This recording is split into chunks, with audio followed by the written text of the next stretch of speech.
This channel does not promote any violent, harmful, or illegal activities. All content provided by this channel is meant for an educational purpose only.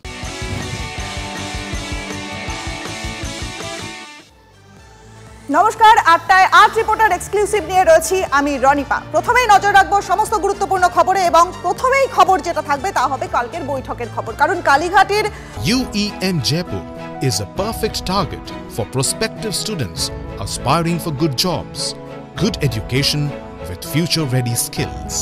বৈঠকের তার ৩ দিনের মাথায় ফের বৈঠক হলো।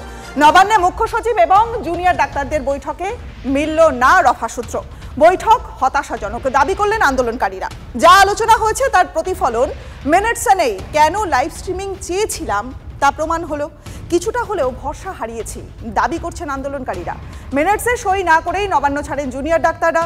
দাবি পূরণ না হওয়া পর্যন্ত কর্মবিরতিতে অনড় তারা। দাবি নিয়ে নির্দেশিকা দেওয়া হবে বলেছেন মুখ্য সচিব। নবান্নের বৈঠকের পর দাবি আন্দোলনকারীদের।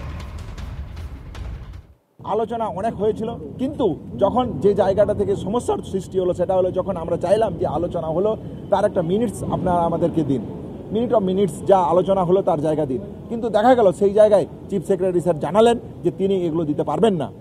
শুধুমাত্র কিছু ন্যূনতম যে প্রতিশ্রুতি সেই প্রতিশ্রুতি দিয়ে তিনি তার মিনিটস তৈরি করেছিলেন।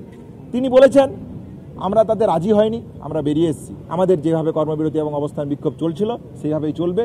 আমরা ডিরেক্টিভের অপেক্ষায় আছি। ডিরেক্টিভ দিলে আমরা আমাদের অবস্থান এবং কর্মবিরতি সম্পর্কে সুনির্দিষ্ট দাবি আপনাদের কাছে রাখব। মিটিংয়ের শেষে আমরা দেখতে পেলাম যখন আমাদের হাতে মাইনুটস দেওয়া হলো সেই মাইনুটসে বেশিরভাগ কথাকেই বাদ দিয়ে দেওয়া হলো।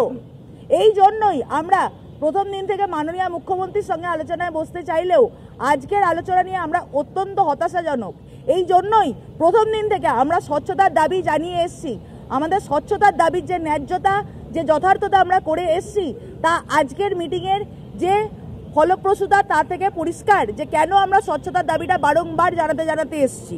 যদিও মৌখিক সদিচ্ছা দেখা গেল, কিন্তু বিভিন্ন প্রশ্নে, সেটা থ্রেড কালচারের প্রশ্নে হোক, ওনারা মৌখিক আশ্বাস দিলেও সেই সম্পর্কে কোনো, এই যে RDA election, students union election বা ওভারঅল সেন্ট্রাল রেফারাল সিস্টেম যেটা রোগী পরিষেবার সাথে একদম যুক্ত, এই গোটাটা কিন্তু এই মিনিটসের মধ্যে শেষ অবধি এলো না।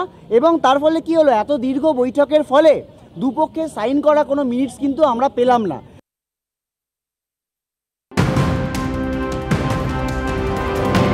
নজর রাখবো আরো একটা ব্রেকিং নিউজে। আর্থিক সংকটে জেরবার ভারতের উড়ান সংস্থা স্পাইসজেট।